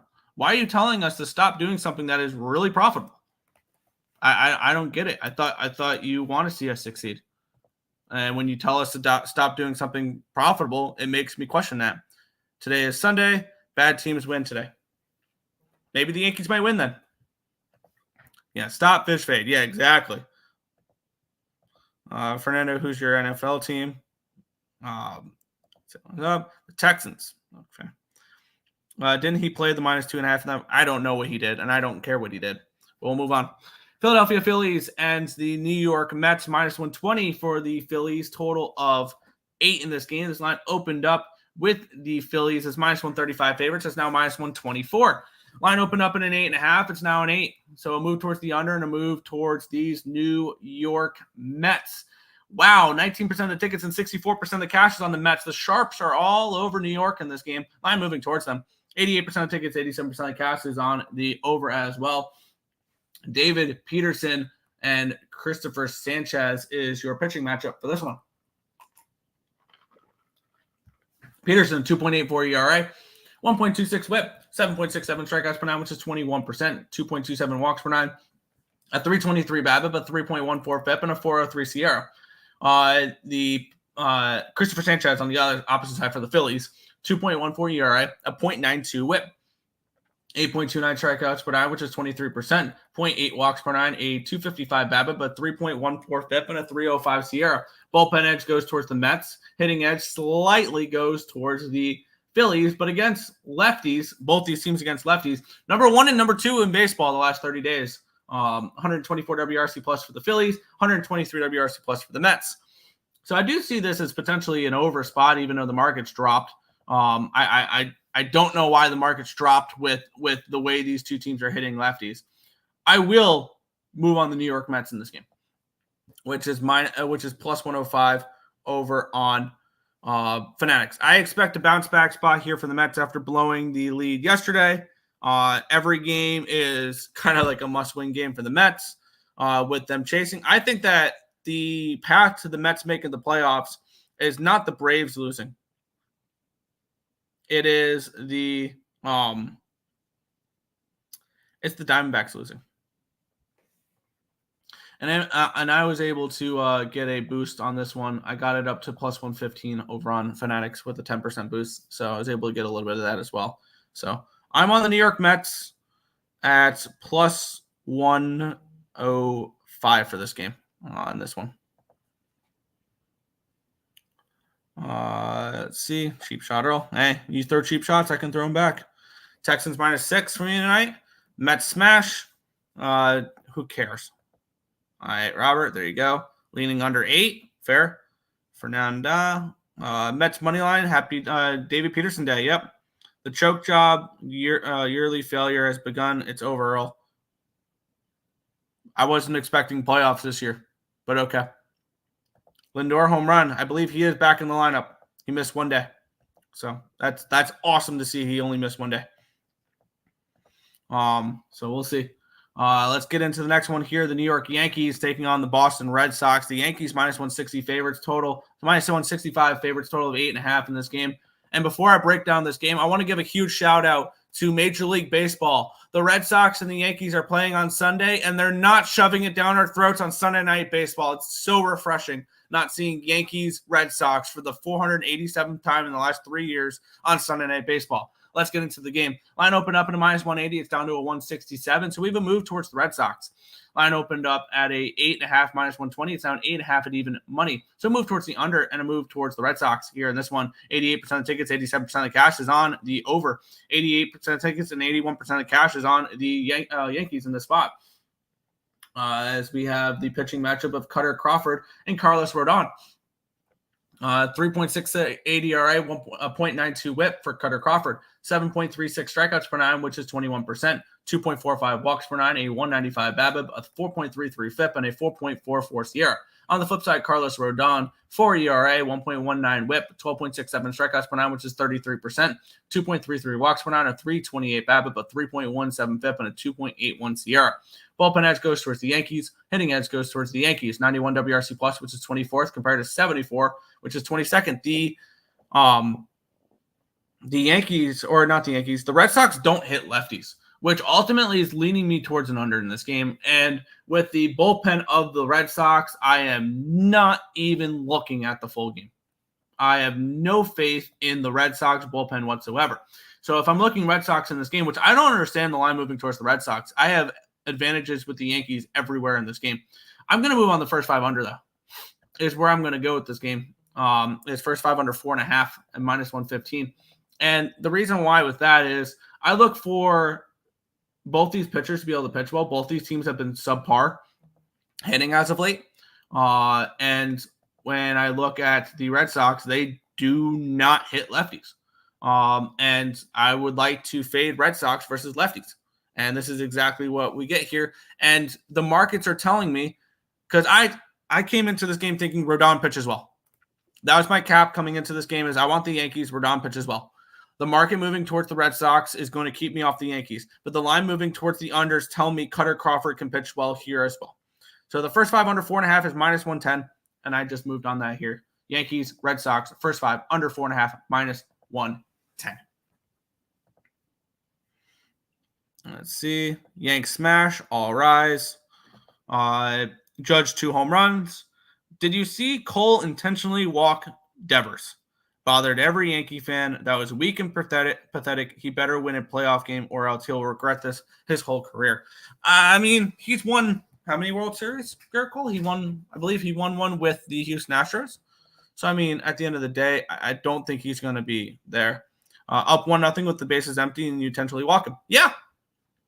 I didn't bet the game yesterday. I wanted the Yankees, but I didn't bet it. I can only look Red Sox first 5 as first side of this one here. And I would lean for Red Sox first 5 plus a half, but I don't trust the Red Sox to hit lefties. So just the first 5 under for me in this game here. I have to track my baseball as well as I do this because those games start relatively soon, and I want those on my CapperTek sooner rather than later. And these are all 1 o'clock games, so pass on that one. On the first under in that one. But yeah, Pittsburgh Pirates, Kansas City Royals. Let's keep it moving here. Move a little bit more at a quicker pace. Just because this is already an hour and 25 minutes, and I want to keep moving. Line opened up at a 105. It's a 104 now for the Royals, so really no line moving here. Line opened up in an 8.5. It was plus 105 to the over. Immediately went to an 8. Now down to a 7.5. So a full run line movement towards the under. Depending on how you call the 8.5 there, which I would not really look too heavily into it being an 8.5 because really that was just a pseudo 8, maybe an 8.25 type of number because it was juiced towards the under. So I wouldn't read too much into that there. So I have a move towards the under and really no line movement on the side in this game here.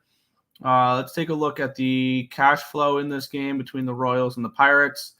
We have 49% of the tickets, 73% of cash on the Royals. Line's not moving. And 78% of the tickets and 69% of cash on the over. And the line moving towards the under. The under does appeal to me a little bit here. Let's get into the pitching matchup where it is Brady Singer and Jared Jones. Singer, 3.90 ERA, 1.37 whip, 7.48 strikeouts per nine, which is 19%, 2.28 walks per nine, a 345 BABIP, a 3.43 FIP, and a 402 CR. On the flip side, Jared Jones, 5.19 ERA, 1.10 whip, 8.83 strikeouts per nine, which is 25%, 2.08 walks per nine, a 256 BABIP, a 508 FIP, and a 3.7 CR. Bullpen edge to Kansas City, hitting edge towards Pittsburgh, 94 WRC plus, which is 19th, compared to 93, which is 20th. No play here. No interest in this one. Maybe an under if you're interested in that, but not a game I'm getting involved with. Royals money line. Cole hasn't won a ring for Yankee fans. What he did with Houston, nobody cares. Well, he's not going to be regretting something for his whole career when he has a ring at the end of the day. And I'm glad it's not with the Yankees. Tuning in from work. What's good, Nathan Cerna? We'll keep on moving here. We got 1, 2, 3, 4, 5, 6, 7, 9. Still 9 games left. Let's get into it here. Toronto Blue Jays and the St. Louis Cardinals, minus 115 for the Jays, total of 8.5 in this game. Let's take a look at the line history in this spot between Miles Mikolas and Earle Rodriguez. Line open up 118 is 117. Line open up at an 8.5 minus 110 is now an 8.5 minus 105. So move towards the under, and I think a 1 cent line movement here towards the Cardinals. We have 22% of the tickets, 61% of cash on the Cardinals, and we have 85% of tickets and 86% of cash on the over. In this game here, Earle Rodriguez and Miles Mikolas. Mikolas, 6.94 ERA, 1.41 whip, 8.1 strikeouts per nine, which is 20%, 0.77 walks per nine, a 347 BABIP, a 4.42 FIP, and a 3.49 SIERA. On the flip side, Earle Rodriguez, 6.45 ERA, a 1.39 whip, 9.27 strikeouts per nine, which is 24%, 3.22 walks per nine, a 298 BABIP, a 5.68 FIP, and a 4.14 SIERA.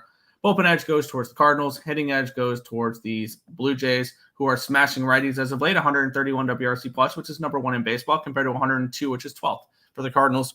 Another game I have absolutely no interest in backing. It's a small lean towards the Cardinals, if anything. Maybe a lean towards the under. But I'm not going to back an under with the way the Blue Jays are hitting right now. So it's a pass. Put $100 in a video poker and flip quad aces for $9.53. Hell yeah. Pirates first 5 money line. Cardinals first 5 money line. Cardinals are so cooked. Jays sweep. Fair.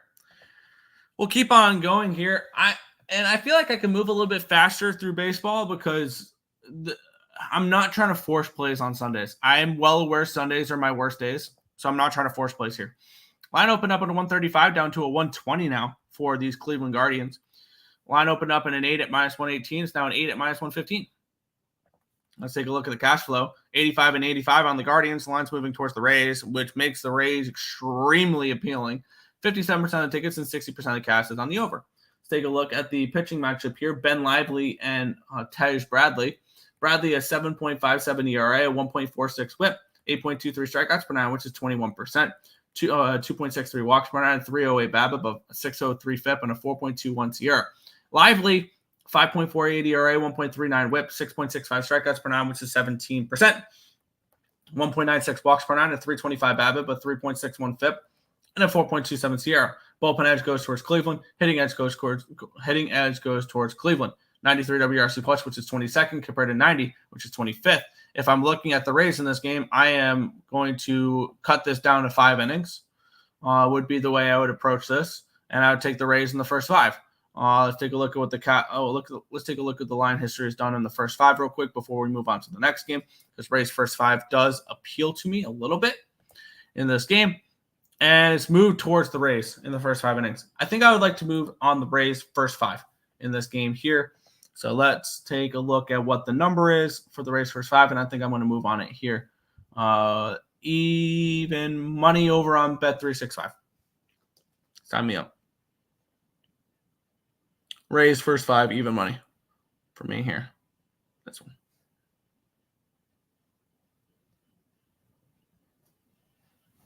There we go.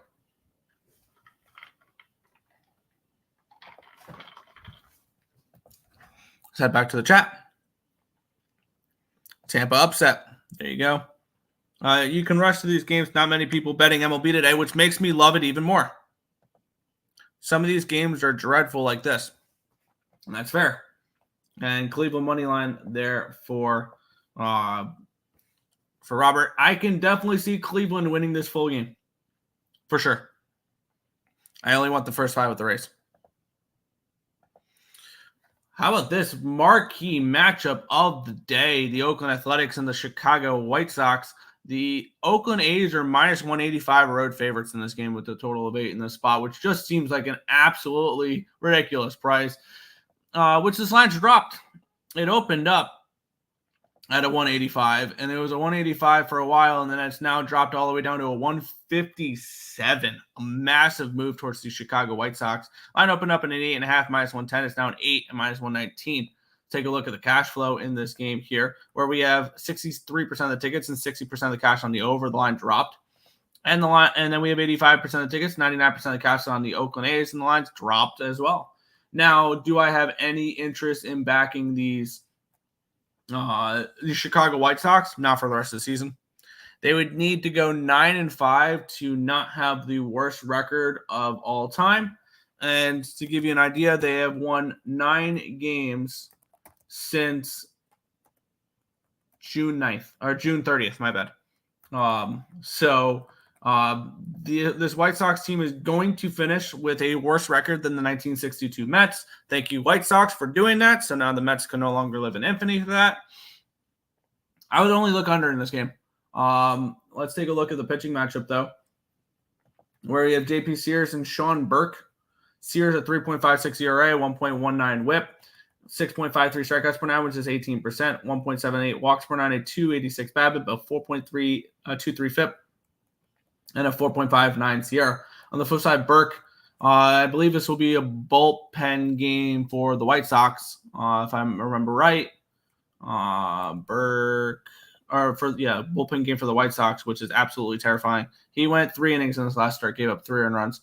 I am not interested in this game whatsoever. I want an under in this game, but no, I'm good. Bullpen edge goes towards the Oakland A's. Hitting edge towards the Oakland A's. 112 WRC plus, which is 8th, compared to 50, which is 20th.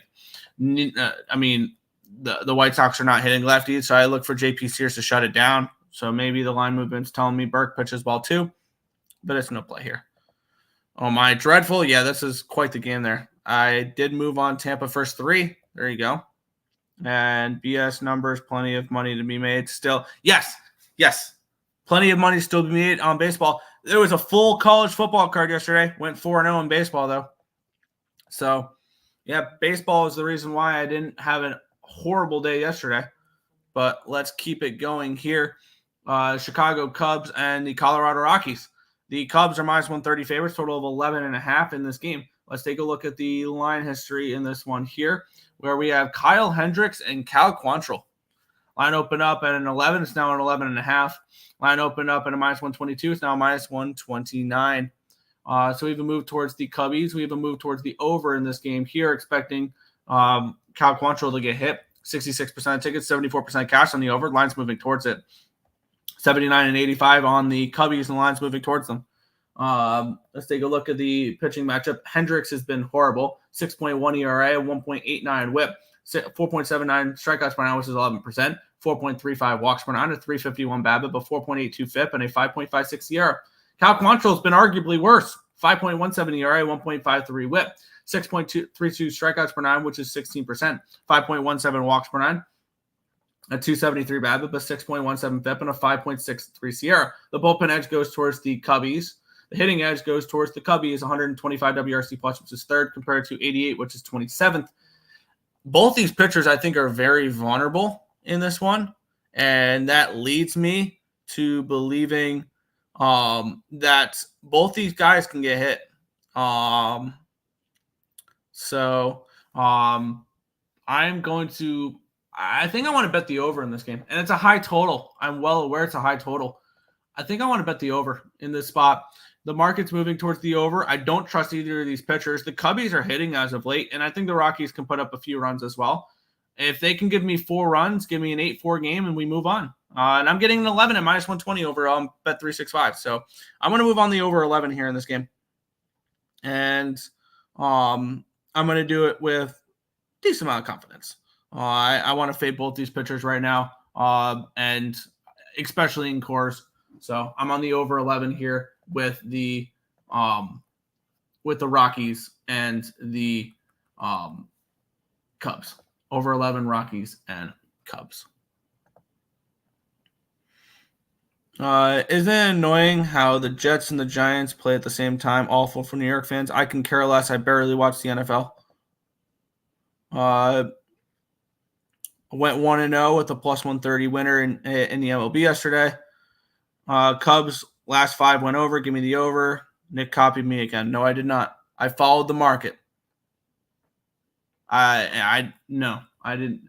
Just because you bet something does not mean I copied you. I know you think the world revolves around you, Mr. Numbers, but it doesn't. And I can care less what you bet. Honestly. But we'll move on. What was that Rays first 5? The Rays first 5 was even money, right? I believe so. Rays first 5 was even money. Cool. There we go. Tampa Bay Rays first 5 even money, and then I got to track the over 11 in this game as well. We'll move on. San Francisco Giants and the San Diego Padres. Padres minus 115, total of 8 in this game. Don't look now, but the Padres are 3.5 behind those Dodgers for the division. That division is not over yet. But let's get into it. Martin Perez and we have Logan Rope in this game here. Line open up 114, so 113, so no line movement there. Line open up in an 8.5, minus 110. It's now down to an 8. So a line move towards this under here as well. And let's take a look at the cash flow here, where we have 75% of tickets, 75% of cash on the over. Line's dropping. And we have 74% of the tickets and 61% of the cash is on the Padres, and this line's not moving. Tells me that Rope pitches well here. Loudon Rope. Martin Perez, 3.66 ERA, 1.58 whip, 5.49 strikeouts per nine, which is 14%, 3.66 walks per nine, a 317 BABIP, a 5.6 FIP, and a 5.27 SIERA. I can't imagine he pitches more than 5 innings, Martin Perez, and that's kind of what you have to escape here. But he does face a San Fran team that's not hitting lefties as of late. We'll get into that. Rope, 1.23 ERA, 1.09 whip, 8.59 strikeouts per nine, which is 24%, 5.52 walks per nine, but a 200 BABIP, a 3.11 FIP, and a 4.51 SIERA. Bullpen edge, San Diego. Hitting edge, San Diego, 124 WRC plus, which is 4th, compared to 60, which is 26th. I lean under in this game. That's the only way I can look at it, would be the under. And it would be a full game under, because I like both these bullpens. So it'd be a lean towards a full game under in this spot. Am I getting involved with it? Probably not. but it'd be a lean towards a full game under. If I can actually, give me 2 seconds. If I can get an 8.5, I'll move it on under in this game. So let's take a look here with this total. Can I get an 8.5? I can get an 8.5 over on Bet365 minus 115. I'm going to move on this full game under.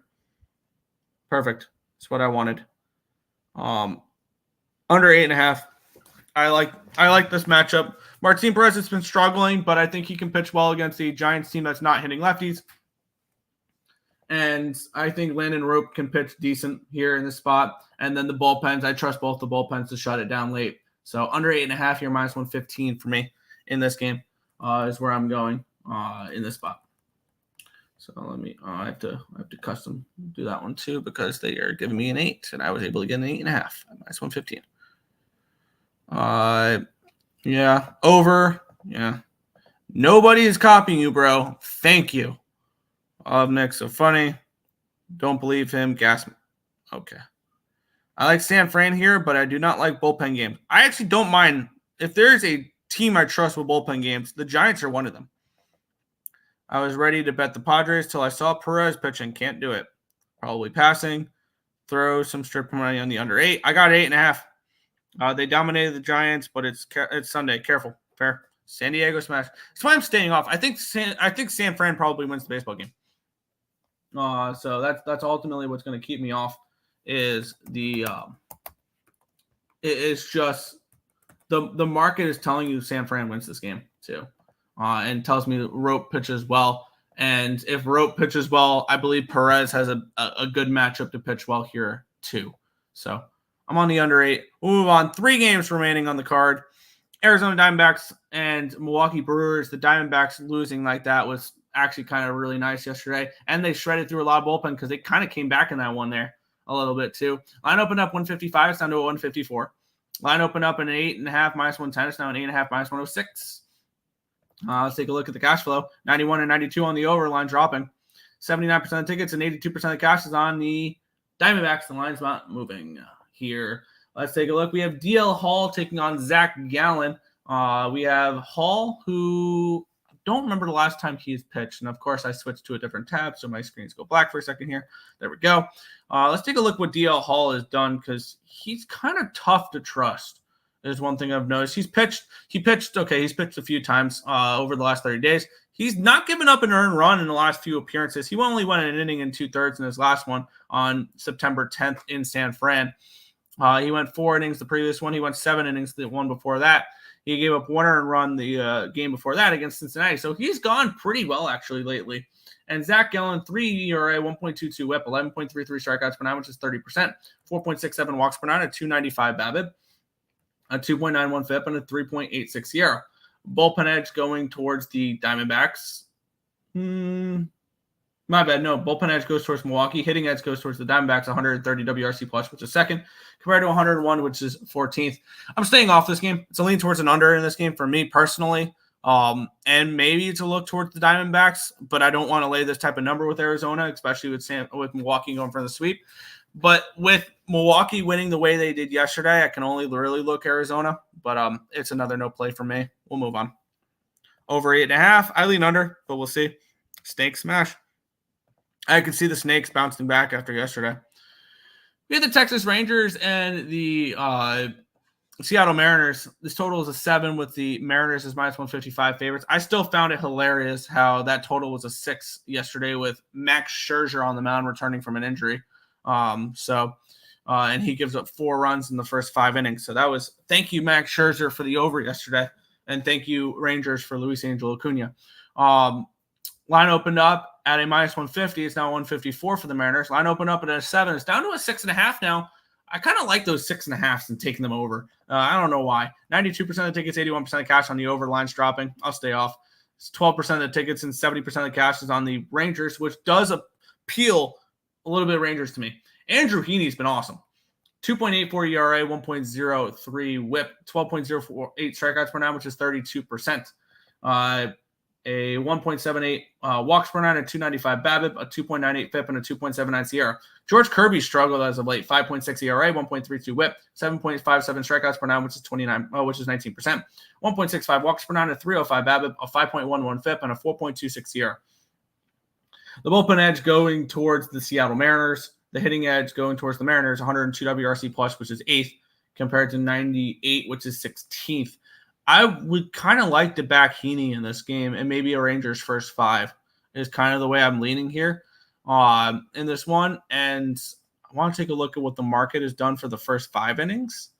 It's moved towards the Mariners. Okay, so never mind, because that's telling me the Mariners are way more alive in the first 5 than they are in the full game, which is ultimately going to get me off because I don't want to trust this Rangers bullpen at all whatsoever. So no play for me here in this one. I mean, at 6.5, I kind of want to go back to the over, but no play here. Snakes team total over 4.5. This is a given cleaned up 8-1 last 8 home. There you go. My D-backs need to stop losing. No, I need them to keep losing. So we can get the Mets in the playoffs and get the Diamondbacks out. Like the over here, all 3 games in this series have gone over. Fair. We'll move on. Final game of the day. You guys know where I'll be for this one, though.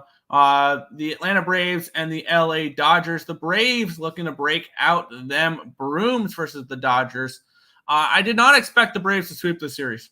And this is why I need the Diamondbacks to keep losing, because the Braves will not do that. Line opened up at a 105, it's now a 108. Line opened up at a 9, it's now 8.5. So a move towards the under, and it's a move towards these Braves. 49% of the tickets, 82% of cash on the Dodgers. The lines move towards the Braves. 91% of the tickets, 88% of cash on the over, and the lines move towards the under. I would like to take the Braves in the under in this game. Is the way I would like to approach this. Charlie Morton, 2.86 ERA, 1.38 WHIP. 11.12 strikeouts per 9, which is 29%. 4.13 walks per 9, a 348 BABIP, a 3.32 FIP, and a 3.72 CR. On the flip side, Walker Buehler has been horrible. This is ultimately probably going to keep me off the under. I do not want to trust Walker Buehler for anything right now. 5.79 ERA, 1.77 WHIP, 7.23 strikeouts per 9, which is 17%. 3.38 walks per 9, a 361 BABIP, a 5.64 FIP, and a 4.85 Sierra. Bullpen edge, Braves. Hitting edge, Dodgers. 115 WRC plus, which is 7th, compared to 98, which is 15th. Give me the Braves to complete the sweep here. The Braves are going to make the playoffs, and they're getting into stride at the right time. And this is a Braves team that is extremely dangerous. Sweeping the Dodgers, I mean, and apparently the Dodgers have the MVP on their side, and they're sweeping them. I mean, I would have believed that Ohtani is more of an MVP if the Dodgers went in here and swept it, but I guess not. I guess he's getting too carried away playing on his iPad in between innings when others are playing defense. I'm on the Braves at -110 to close out this card. So that's where I'm going to go for this game. Braves, money line, -110 to close out this card here in this one. I just realized I completely skipped over a game, but I have no action in it. Anyway. Braves -1. Yeah. Nick is not a Mets fan. He needs the Braves to lose, and he keeps betting them. He wants the Braves to win. Fraud Mets fan. No. I bet against the Dodgers every game. And it doesn't stop just because I need the other team to win. Braves money line. You can be Met fan and bet the Braves. I don't care if you make money. Fraud. Okay? You're annoying. Go over. I would lean under. The only thing is I don't trust Walker Buehler for an under.